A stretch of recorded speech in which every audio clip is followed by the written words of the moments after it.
and he is, has been invited on a lot of forums to speak. And what is really, I thought, pertinent at this time is that also the social commitment. He's very socially committed. I think, and Rakesh, correct me, but I think you have contributed towards a hospital, towards a school, helping cancer-afflicted children. And I think that's a remarkable job that you're doing, which I hadn't, really, it was only yesterday when I was going to introduce you, I went through so much and realized this aspect. So very happy to have you here, Rakesh, and looking forward to a very productive discussion with you. Let me also quickly welcome and thank Ajay Khanna. Ajay Khanna is the Chief for Strategy and Public Affairs, also Ombudsman for Jubilant Bhartia Group. Ajay has been very involved, earlier with, of course, with the Chamber, also with the World Economic Forum, and I think with the policy decisions over for a lot of important policy decisions, I would say. But his experience and background with both the government and industry are remarkable. And Ajay, thank you for moderating, and I'm sure your chat with Rakesh is going to really make this very productive. We have a huge participation. I would just suggest that everyone just puts in their questions after after Ajay and Rakesh speak. We will have some time where we'll invite our participants to ask questions. So if you could just type in your questions so that it's easier for us to conduct this discussion. So I now hand it over to Rakesh. Rakesh, a few remarks from you, and then Ajay will take over. Yeah, just Nadira, I'll come in later, but just to thank ICBC and compliments. I just want to say that the discussions today are under Chatham House rules, which means that whatever you note, discuss, stays within this chat. You cannot attribute any comments to any individual, and you make use of the conversation, but cannot attribute to anybody. So over to you, Rakesh. Thank you, Nadira. Thank you, Ajay. Good afternoon, all the attendees here, and good morning to the people who have joined from Canada. Normally, I've been a very positive person, and this is the first time in my life I'm going to talk on a subject which is actually gloomy, actually. Doesn't give a good vibes, and unfortunately, it is not local of India, it is a global crisis. This crisis has been one of the most unprecedented crises ever seen before. Unfortunately, there is no historical precedence. And we are actually in a very uncharted territory today. And if you see this uncertainty actually and its economic intensity, first you have an uncertainty, then it's yet to be felt because we are the initial stages of it. And actually we cannot fathom the scale of the problem that we currently are going on worldwide. As I said it earlier, it is no more and in no way limited to India.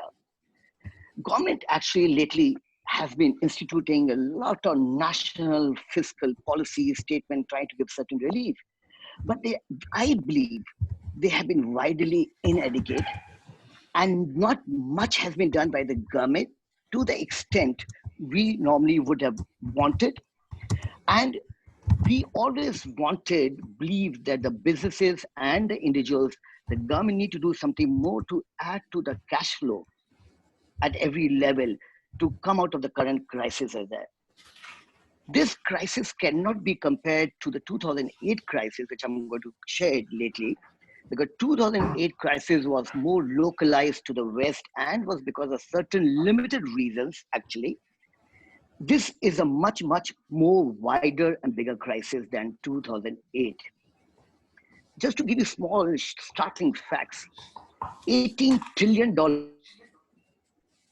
of the money has been lost in the market today since the crisis has begun. Globally, the liquidity has taken a massive, massive toll. And you'll be surprised when people started talking, they're talking about or linking this crisis to the Pearl Harbor crisis of 1918, 20, something like that, and even 9/11 actually. See the comparison they are trying to draw that. Pearl Harbor. You'll be surprised again, there are almost 192 countries which have been affected by this virus out of 195 countries. Practically the whole world has been affected. it has been, they started calling it as an invisible enemy. And it has created actually an unconventional war-like situation globally. This clearly shows, the magnitude shows that we need to be prepared for the worst. The economic dent which has given it and aftermath of it is definitely going to take some time. And the GDP around the world, I'm going to give you certain figures lately, how the GDP worldwide will plummet, which has come. Indian GDP will also very seriously plummet. People are saying from +2% to -2%. Today, I think Goldman Sachs or somebody gave us a figure of 1.6%. And aftermath is still yet to be known. Issues like job loss, market erosion of your investments, the mutual funds, all this has actually unstable everything. And as actually, if you ask me, has given tremors all. I share with you when I come back to more questions. I want to give you a small background, or everybody may be aware of it, but in a very small way, I need to tell you basically.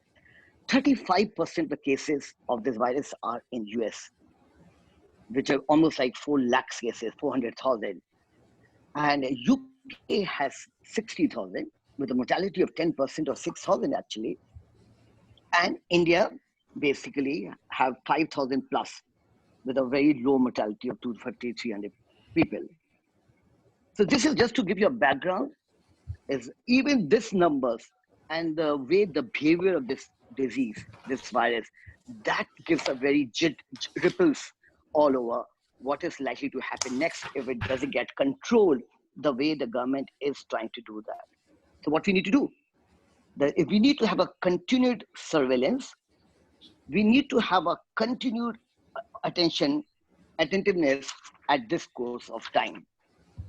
And we need to perfect what are the most vulnerable areas. And the entire thing to contain is key is implementation. And I would like to quote unquote a very good statement given by a leader, global level. COVID is an acid test of every single quality of healthcare, of single country quality of healthcare, standard of governance, and social capital. If any one of these are weak, it will be exposed quite unmercifully by the epidemic. Once you read this thing coming from the leaders,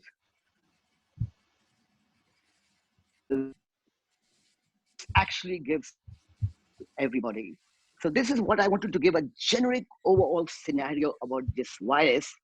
I'm not quite sure you people are aware of it, but we need to understand the magnitude of it and its effects on the individual, the salary owners, on the businesses, on the economy, right now, immediate future, and in long term. Back to you, Nangia. Yeah. No, thanks, Rakesh. Ajay. Yeah. So those are very relevant, statements that you made. Just want to acknowledge, I think Arvind Mehra has also joined us. Arvind Mehra from the Mahindra Group. And Mahindra Group has done a lot for us, for the country at this time. So we'll come back to him later if he has a question. Over to you, Ajay. Rakesh, thanks so much. Thank you, Nadira, and congratulations to ICBC. I see we have more than 54 participants and more are joining. Rakesh, thank you for that outstanding analysis.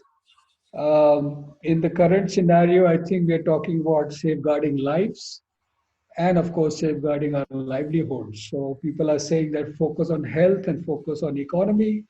And if there is a vaccine for this COVID, we need a vaccine for the Indian economy. So, Rakesh, you said that government has not done enough. So what is your vaccine for the economy? What, if you're the finance minister, what else would you do?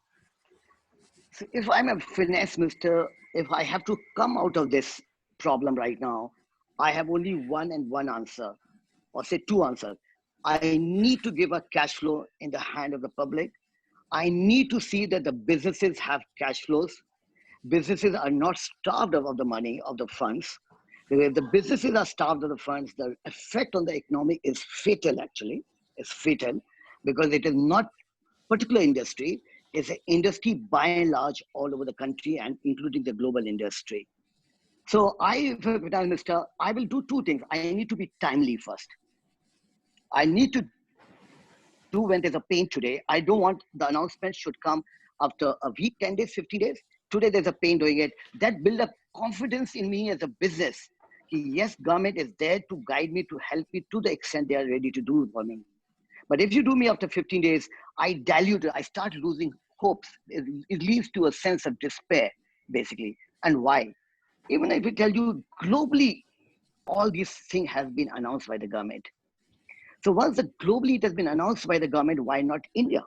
Why we need to be left behind? We will be equally, it will hurt us equally and it hurt us badly. And I'm going to tell you, share you as we go forward, it will be something where the pain is going to last longer if effective, timely, efficient steps are not taken by the government. Rakesh, you're the finance minister. You know the fiscal deficit issues of India. There is a FMRB issue, and we are looking at, even if the government was to ignore that and go up to 5% of fiscal deficit. But if you look at the backdrop of even before this pandemic started, the global economy, as you said, was in turbulent. Indian economy itself was facing a huge slowdown. So in this backdrop, where do you see the global economy heading, and how do you see that impacting the global trade? See, if you see basically the disruption, and the two things that comes from, I think I need to come on two matters, basically. If you want to see the disruption which is brought in the global economy, basically. And I think the global disruption, basically, let me tell you one thing. First thing we need to understand, today, this is an interdependent world. There is a borderless world. There's a free trade of goods. There's a free trade of services. There's a free trade of banking. There's a free trade of IPRs. And hence, once you become a free flow of information, free flow of goods and services, basically, then this crisis automatically becomes global.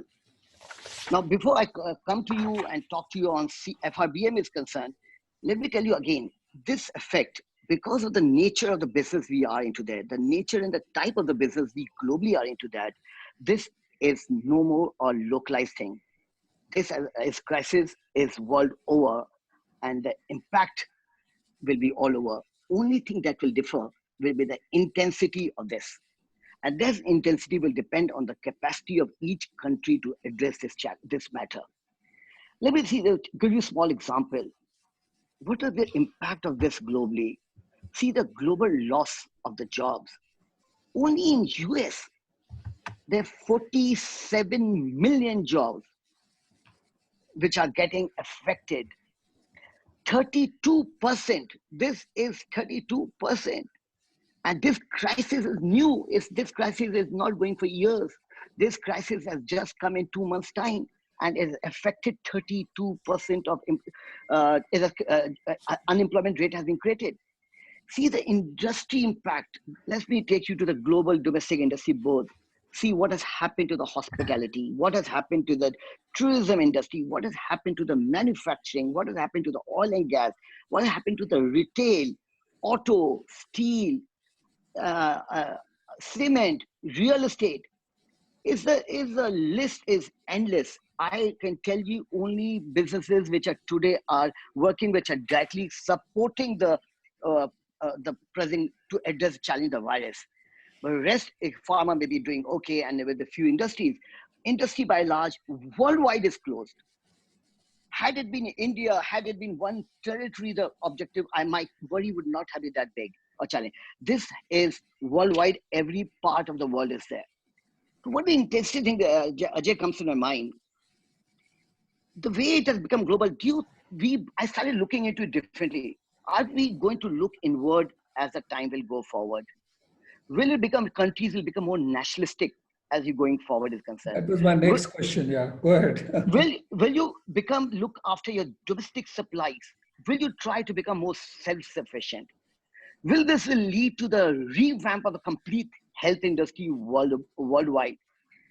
Or basically, companies will look for strengthening of the domestic manufacturing process is concerned. So this is actually is a rewriting of the way the business will be done in future. 3 billion people have been exposed to this virus. And these are more or less the correct figure. I have a source of this figure. These are not figures which have been coming out of my mind. These are figures there. Did you say 3 billion? 3 billion people are exposed. They get exposed to the disease. They don't get contracted the disease. Like India is a good amount will be exposed. The 3 billion people get exposed. See why we're heading for. Are we heading for recession? Answer is very high probability when I give you the global rate is concerned. Let's see the countries, US, Japan, Germany, entire Europe is affected. Where the money will come from? To what extent the money is going to come from? So the whole world, everything will have to be re-looked into that. World will be pushed behind by few years. And I can say that, I can tell you another important thing. If it is not contained in a very few days or weeks, the world economy is heading for self-induced coma. And you need to give a serious shot to the economy. You really need to see how fast you can reboot the economy. And all my these chain reaction, my worry comes out of serious facts, because it's not coming out of my whims and fancies actually. The ripple is apparently there any day and every day. There is only a bad news. And in my opinion, majority of the industries worldwide, now this is reversing. Earlier, there were few affected, rest are doing well. Here, the majority will be affected, industry will be affected, and the only few will continue to do well. The world may have to write a new economic, new order. And I tell you today, does it mean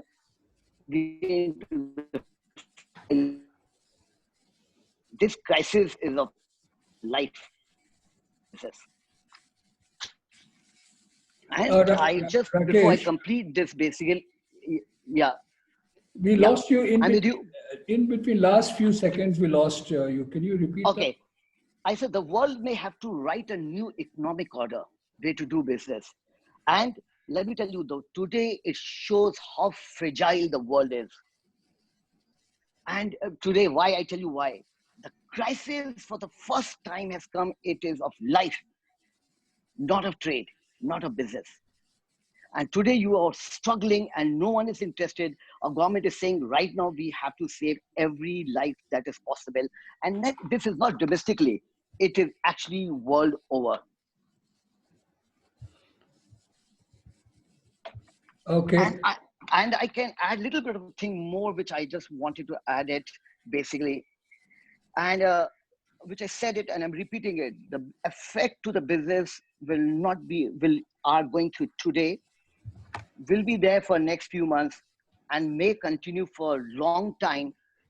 It is not going to be possible. And I tell you why. I tell you a very interesting thing where the medical report has come. This disease is not going to get eradicated.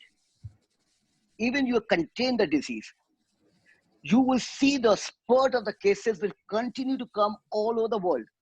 Only you have to build up a healthcare system. When you get a thing, you need to only contain it. I'm not worried about the virus. I'm worried about the behavior pattern of the virus. I'm not worried about the fatalities. The behavior of spreading and leading to fatalities is better. If you see the people dying of other diseases are much more bigger in number as compared to this virus. The point is this, it is infectious. And let me add one interesting thing, is always in the public domain. If you have read it, if I don't know, but I must tell my viewer here, there's a patient number 31 in Korea, if you are aware or not aware, I must tell you, that patient, he's been Desert 31, gave virus to 60% of Korea cases. It's known as patient number 31. 60% of the people who got a virus infection in Korea was because of this patient number 31. I thought, let me add this part is there. Yeah. Yes, Ajay, you can ask me something more. I'll come back to you. I have something more Yeah, to share with no, you. thank you, Rakesh. I think it's times of disruption, and as you said, what a disruption it is. Everybody, 8 billion people on the earth are impacted. People and businesses are shutting down, have shut Good. down. And there is a new way of working, a new way of living, new way of living with your wife and spouses, and living on frugality. But Rakesh, I know you started with that you painting a negative picture, but I think technology is going to gain new height, and I think online platform, telemedicines, health, online education, anything which is collaborative is gaining ground. So, what are the sectors you see which will is gaining ground in this terms of this time of crisis? What happens, Ajay, this technology, whether virus or not, technology has to be there. Only thing we have accelerated the technology. Technology was coming in our profession, in every profession today. I was talking to certain IT companies, they were saying they were working from house. I told you about myself. I've been working 6, 7 hours a daily from my house. But right now, the level of disruption, can it be a substitute? Answer is no, not an immediate feature. Can it be a filler? Answer is yes. Can it be a bigger filler in few sectors? Answer is yes. But can it be a substitute? No, I may not agree. Maybe 10 years, 15 years, 20 years down the line, maybe yes, but not an immediate feature. Yes, temporarily, it has evolved a new dimension in the way we are doing business and we are likely to do business. We have never thought in our life we will be able to manage the business in last 21 days of lockdown heading for 21 hours. So better, we thought it will be a complete calamity and completely shattered, but we did manage to pull up. But I still tell you, a lot of business are doing it. We are doing it as a filler. We are doing it as a substitute. We are doing for the time being, but it is not hardcore solution coming to out to us. That's one part. Great. And one thing which I missed, I must tell you something which I'm worried about. Indian businesses were there. You know what is my another worry is the delinquency of business. I'm worried about the failure of the businesses which are likely to happen if the government liquidity and crunch is not addressed. Today, in fact, you see the whole banking system is a fragile banking system actually. And if the liquidity does not come from the banks, if there's not a definitive dictated by the government to the bank to lend to the businesses, you will see insolvency spurting up. You'll see the trade default taking place. You'll see non-payment of salaries. You see the non-payment of utilities. It will be a complete failure and you will be pushed back till such immediate step, which was my initial remark, timely response of the government does not come. There's a salary cut everywhere. Even when the closure went on 24th, and you see majority of business, majority of professional firm, consulting firm, law firms, lot of businesses, they will manage to pay a March salary, but everybody started questioning how we are going to pay expenses, defaults and rentals. See the concept effect, manufacturing.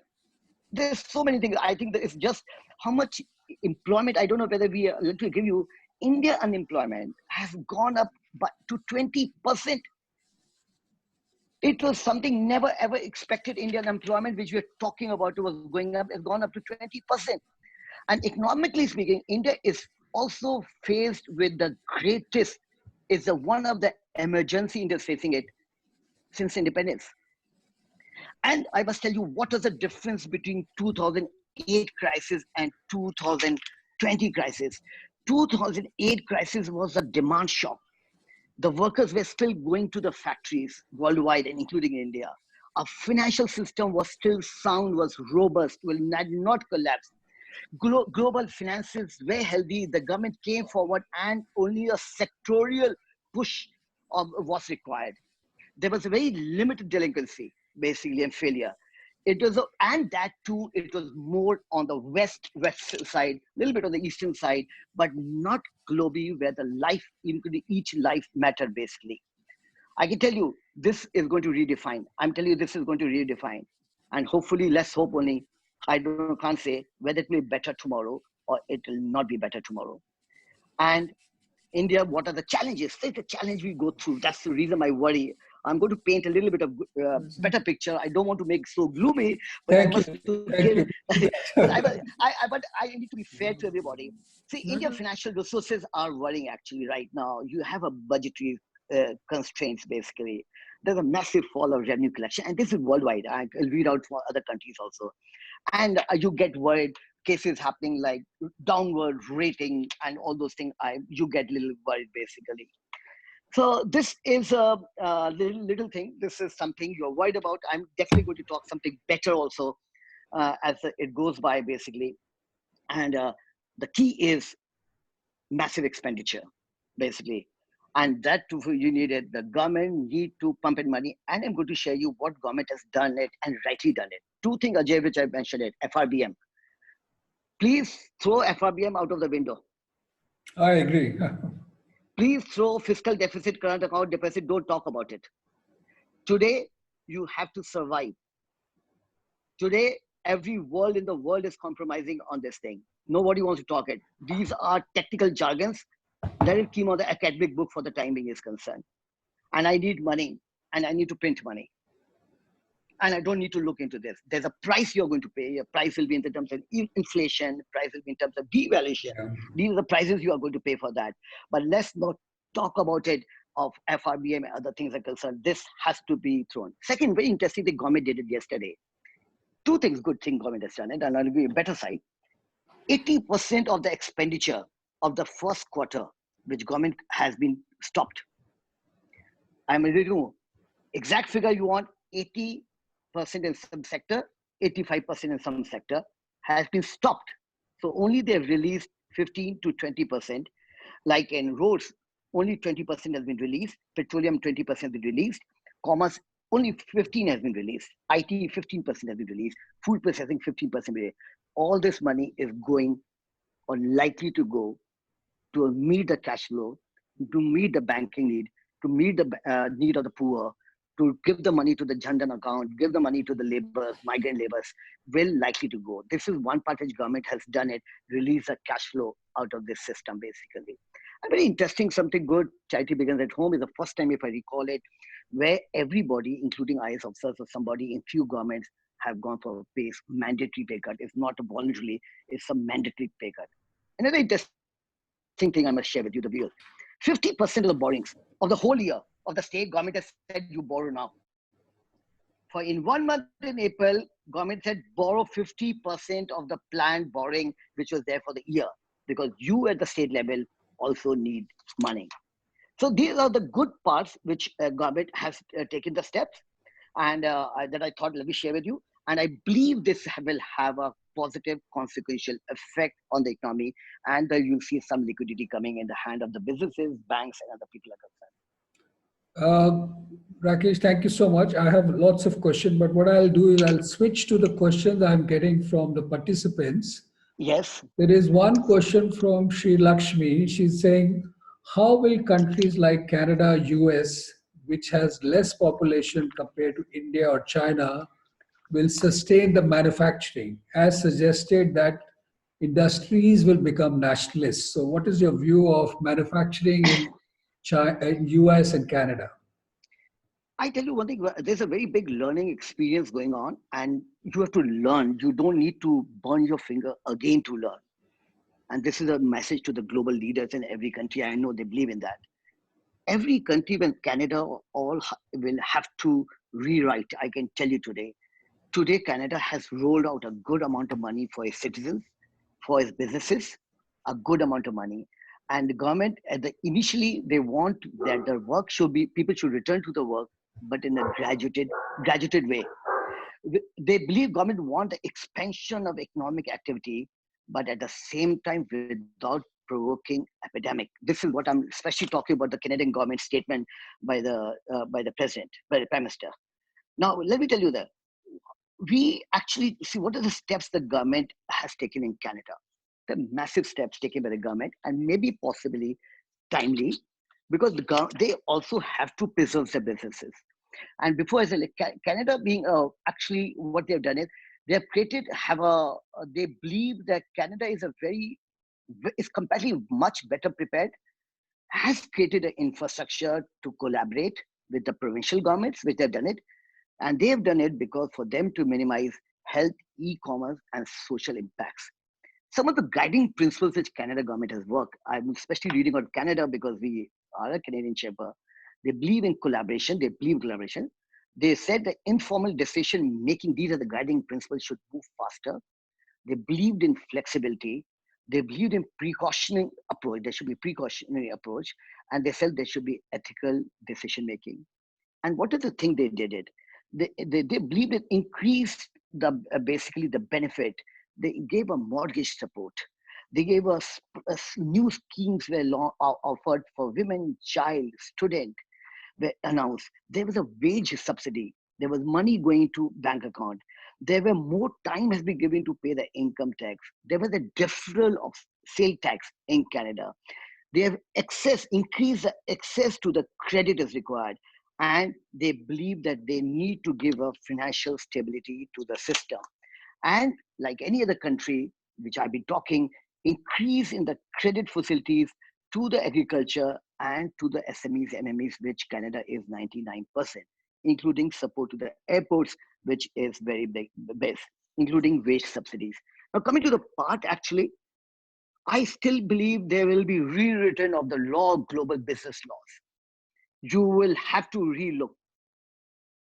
And this is a very bitter experience for you. If you don't read it, what happens again if there's a bigger calamity? You need to be prepared for something unforeseen, which we were not prepared and it happened in 2 months' time. Imagine just 2 months' time. And what are the crises it has brought to the world? And I'm not saying, I give you a small interesting thing. Japan has introduced a trillion relief for this, 1 trillion. I'm giving you exact figures. In Peters. US has given 2 trillion. See, this type of, you can't learn or you can't be bitten and again for these things. My reply to the girl who's asking the question is this: including Canada will look inward. Including Canada will have to reroute into the weakness of the system. In spite of the fact how robust you may be in terms of you may be among the best country in the world to live, but still you have to survive. Still you have to see your business survive. Your lives are saved. Canada has 19,000 virus patients, infected people, 19,000. India has 5,000. So there's a fragility in the system, even there, in spite of the fact such an advanced country, in spite of the fact most beautifully governed country in the world, a lovable place in the world, in spite of the fact that you're exposed to that fragility. Yeah, unfortunately, this COVID-19 is a great leveler. It does not see where you're coming from and what's your background. There is a question here, which I think everybody would like to know, but nobody will have the answer. How long would this pandemic crisis continue? This is from Anand. So, I can only, obviously, there's no chartered or documented or model or formula that anybody's stimulation model can be done. But the good part is the way the government has gone aggressively, and I give you a ray of hope here, and I give you why. I give you every reason for that. Today, Korea is under control. Japan is not that bad. Italy is plateauing out. Spain is getting numbered, is okay getting number. China is out of it. India has not gone too big. USA is likely to get contained in a week's time. If I believe all these figures is concerned, so here will be then, first, yes, you are containing it, curing them, and obviously the moving towards the economy is concerned. It's not going to, this virus will be there. Virus is not going to go out. You can't eradicate the virus. You can only have antidotes and everything is there. There will be a cases coming, but your management system will become so strong to deal with such viruses. When I say even your healthcare facilities rewritten, will to be addressed more and more basically. Yeah, I think essentially once we have the vaccine and there are multiple people working parallelly, the thing should change. So one question is from Kamala, sir, how it will affect Indian exporters in present circumstances and what are the opportunities? Very interesting. I had it in my this notes, and I tell you one thing. I really feel very sorry for exporters, and I'm raising this issue before Revenue Secretary next week. also, and we are giving him a presentation for exporter affected. They are one of the worst affected today in this business. The entire supply chain of export have been affected. Orders have been cancelled. Orders on the high seas have been cancelled. Payment will not be made. There'll be serious delinquency when you have taken the money from the bank against the LCs, which will not be honored today. It will become obsolescence, will be another issue. You become normal. These goods for 6 months become obsolete. You're already running exports on in a very thin thread, actually. It's not a money-making, high money-making earning profit in normal course. So exporters on certain level, in my opinion, a medium exporter is very, very seriously affected. And I'm going to make requests to the government, and I'm making it next week. You need to come out with a package to the exporters who have taken the bills of LCs. You need to give them additional time to roll it over, and a good amount of time, and that too, I must repeat, at a lower rate of interest. All the incentives which are supposed to go out, SIES and other schemes which are supposed to go out, bring them back. This is the only profit they survive. Today, the government needs to relook into this. Don't fall into the pressure of WTO by taking out the subsidy schemes. Government needs to bring it back there. So my question is, exporters there, and government should come, will come, and my request is use your association today. Government is proactive. Will come to you. They will talk to you. They will listen to you. Become proactive. Go to the government, to your association, whatever the association you have, and meet the right people. Let them give us facts, figures. Because these are the people who will suffer, and the business will go for like that. So this is my request to the people who are into the export business. Become aggressive. Ask from the government. Don't be timid. एक बजाओ, दो बजाओ, तीन बजाओ. Go to the government. Go in the sense you have to Zoom now. Yeah, Zoom. Yeah. So Ajay, before you ask the next question, my suggestion was that I think there are a lot of questions that have come in. Do you want to just probably, give all the questions to Rakesh and then he answers, or should we just have? Ajay, pick up one important.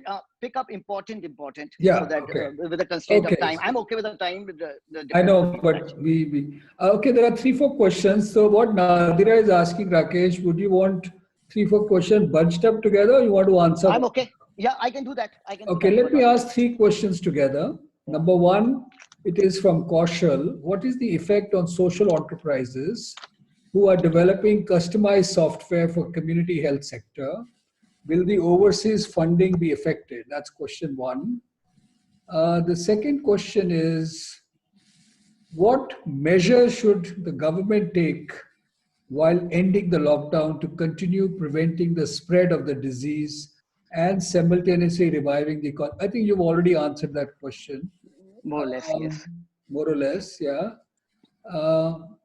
There is a question, there's a specific question from Arvind Mehra.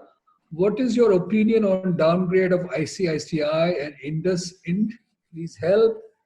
And the third question is, interesting question from Gautam. He's saying India has 60% rural self-employed population. Thus, in India, unemployment rate in any case cannot be more than 15 to 20%. Thus, you always will have some means to survive comfortably. I don't know whether I agree with that question, but maybe a little less. Please comment. This is from Gautam Nandawat. Okay, so let me reply. I don't forget it. Yeah, I'll answer. First question on social funding is concerned. I'm very clear your social spending funding will get constrained. When this money, social funding is an extra money which comes into the pipeline. And government will have much more important matter. There will be a good amount of pie will be taken away from the social funding which the government was doing it earlier. And this will not happen to you as a social funding, but this will have a much more bigger effect because you don't have excess supply of money today. Fund. So I'm not saying it will be reduced, or yeah, it will definitely be affected in a serious portion depending on who the funder is and which are the funding agencies to that is concerned. As regarding Arvind is there, let me tell you one thing. I'll add it before I answer about everyone. If banks to be degraded. So one of the requests to the government is, if first with I don't want to comment on the banks are concerned, government will not let it do will not let it do that. I want government should not let any rating agency give any decision of downgrading any company because of virus. Had that been, if suppose today the virus has happened, I'm in a difficult situation, there's a default of any bond, there's a default on repayment is concerned, that should not be taken into cognizance for giving me a rating or review my rating is concerned. And there's a one case in court today where one of the care agencies or somebody wanted to downgrade any rating, and they had to go to the court because this is COVID related. So you should be abstained from downgrading and putting the whole system like a pack of cards and collapsing the business. You have to preserve the business.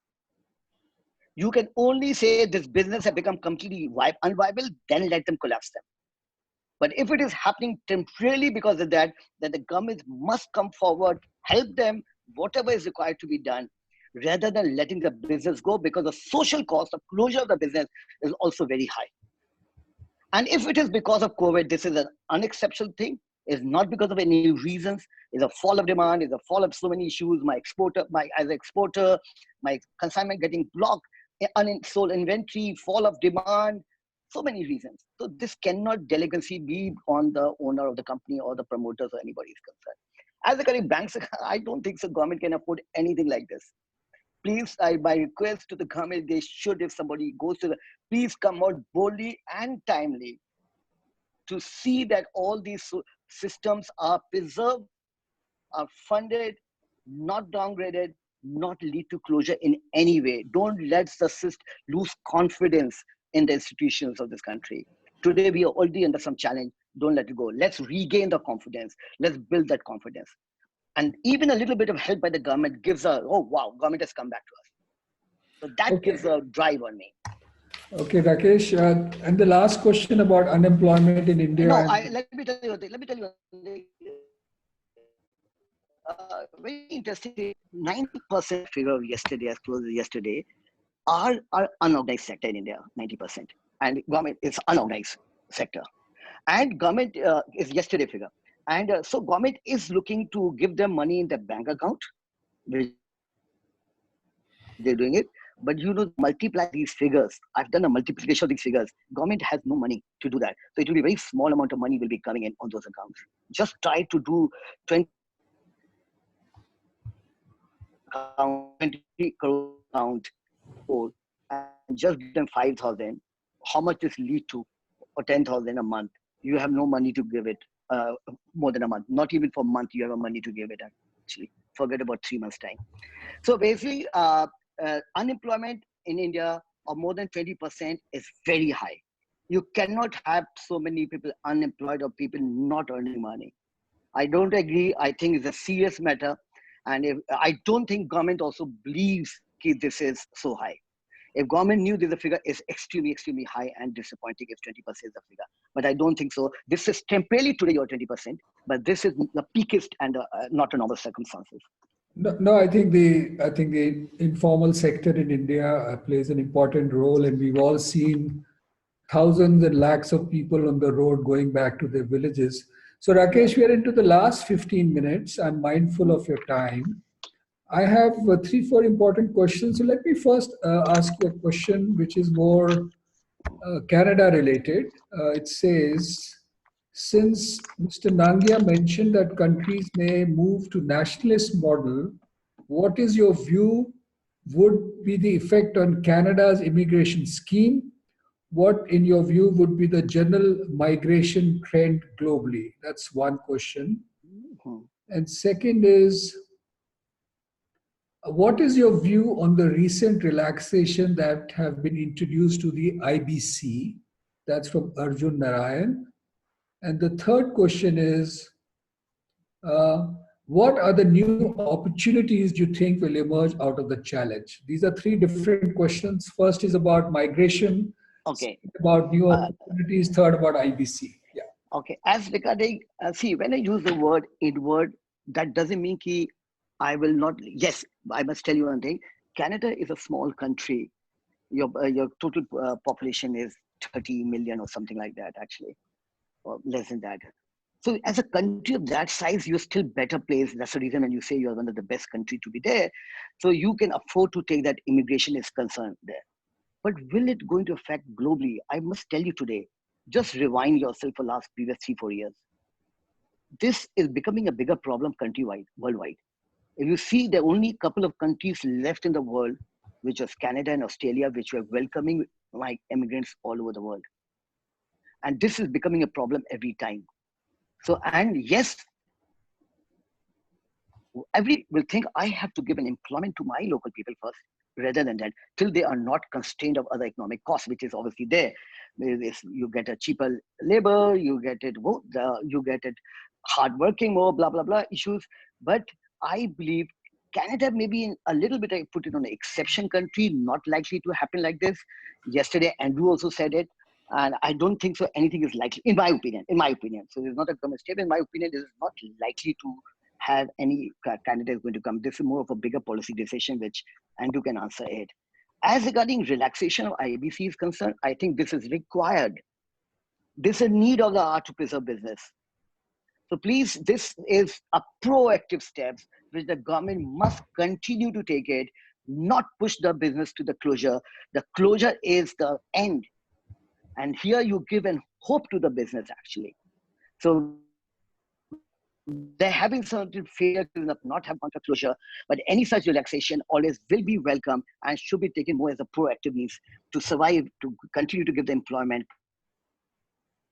enter the GDP, have the economic activity in the country rather than closure the business is concerned. As the third was, what was Ajay, third IBC. What should be on the IBC? No, IBC have said it, these relaxation were welcome, which I just mentioned. What the third question was that opportunities or something? Yes. What does this create an opportunity? New opportunities, yeah. Let me tell you, one is this, I tell you one thing, any adversity that comes brings new opportunity also. And I've seen in the past. I think this is the rule of the law. It will bring its own dimension. It will bring in a different sense, like you mentioned, Ajay, in the previous, the technology part. So such type of thinking process will come. Let me tell you one thing. What are opportunities likely to come in health in the future? What is coming to the healthcare facilities concerned? Health infra is concerned. This is getting a new opportunity actually. So such type, it will come in a lot, so type pharma industry, it will come into this. So a lot of new opportunities will continue to come. World is not coming to end. I can tell you again, mind by word, wait for 1 year. We will not be talking about COVID. This is an opportunity where you'll go back and everything will be back into the stream basically, but it is a learning experience. It's a 1 year shock, and the shock pan world, which is my worry, had and country to country like happened in the past 1 day, not a big problem. Pump in some money, contain the disease, you're over. You save the life and you see here there's a loss of life, loss of economic activity, closure of the worldwide activity. This gives us stamps out a little bit what I'm trying to say. So please remember, every adversity has an opportunity. There's a silver lining. Every time there's a silver lining. There's not going to be dark clouds all the time. And again, it's a question of time. Next time when an ICBC webinar will happen, you'll see there'll be a new tangent of thought process, including myself, will speak differently. Okay, I have a question from Rontu Basu. COVID-19 presents stark choices between life, death, and economy. Unlike rich countries like USA and Britain, India has a difficult trade-off to make. Your views. That's from Rontu. And there is another question that how do you explain the BSE moving up today? Okay. So first of all, very interesting thing, life, death economy is not territorial based. It's not country based. वो ये जान है तो जान है, जान है तो जान है, sorry, whatever, जान है तो जान है, sorry. जान है तो जान है. जान है तो जान है. So basically, life is important. If today you see, do you know how many patients die by tuberculosis in India? 1,400 per day. Today, the number of deaths by COVID is 250 or 300 in India in 2 months' time. And 1,400 people tuberculosis. If Rakesh, 400 people die on road accident, yeah. we were losing you in between. So, yeah. Okay, there's a bell. Okay, now let's take the case. So life is the most important thing when I just mentioned to you. The nature of the epidemic which is bothering you, not the number of people are dying. 200 and 300 people of India have died. 400 people die daily on Indian accident road. 450 people die daily on India roads. We don't talk about that. We don't mention it. There's not a whisper. There's not a back column. There's no column at all in any newspaper. Is the nature and the lockdown and the consequential effect that bothers, and that is something which is worrying me. Is that so? That's a life, death, and economy own way. See, India has its own economy. Like India has to cut the size of make a coat according to the size of this cloth. So every country is different. So economy remains important, life remains important, death is avoidable, it has to be avoided, has to be dealt. Not for me, it's for everybody, every family, every national is important and is valuable. It's priceless, non-negotiable. And that is the reason down. Because the government have realized we should not let the life go in spite of the fall of economic activity, in spite of the fall of recession, in spite of every crisis happening worldwide. As BSC is concerned, you know, it's a very volatile behavior. Today you are up by this point, tomorrow will be there. I think what happens, you see the future. The worst has taken place, gone out. So you look forward for two things: oil prices compromising, a little bit of deal happening with Trump, Russia, and Saudi. And second is also because I think the business, they have seen it, it is going to stabilize in near future until there's a sea outburst in any other country of community. So you'll find market discounts the future, and market has discounted the future. They're falling down, they're stabilizing, but and if you're not an expert, don't enter the market. Market behavior is beyond us to understand. If the people sitting there know this much, so you need to be careful if you're an individual investor unless you're a speculator and you have enough money to burn. Or take a risk, not burn, take a risk, sorry. Rakesh, I'll take the last question and then hand over to Nadira to wind up. Which the sectors like tourism, and this is from Shavik, so I can't say no to him. Sectors like tourism and hospitality taking a hit in the present economic situation. How do you see India-Canada education sector transforming? I think this is a huge sector. Yeah, I think I said it when somebody asked me about the immigration. I still believe it will not be affected. I still be more or less, maybe a year dip can take place because of the fees element. A lot of people may not like to spend money today with spending that fees element is concerned, but it'll be a very temporary dip by a small margin. And a dip, no, this season is coming. This particular season, which is there, can take us some small hit, but immigration figures doesn't show that until as people drop out. You know, people tend to spend money on education. People tend to spend money on sending the kids outside to give them the best education. So that thought process, people don't compromise. So people will continue to do that. A very small person may be affected. And so Shavik, I don't think you need to be depressed. The education system between India and Canada will continue to do robust and will keep you busy for that. So Rakesh, you know, couple of things before I hand over to Nadira. First, I think thank you so much. The span of your talk and deliberations was very educative, and I personally learned a hell of a lot. I find few changes are happening. You know, earlier customers were on the go and enterprises stayed still. And now I find customers are housebound and enterprises must find the ways to reach them. So there is a huge change happening there. Face-to-face collaboration has stopped. People are working in new environments, which is not their setup of work. So that's something we talked about.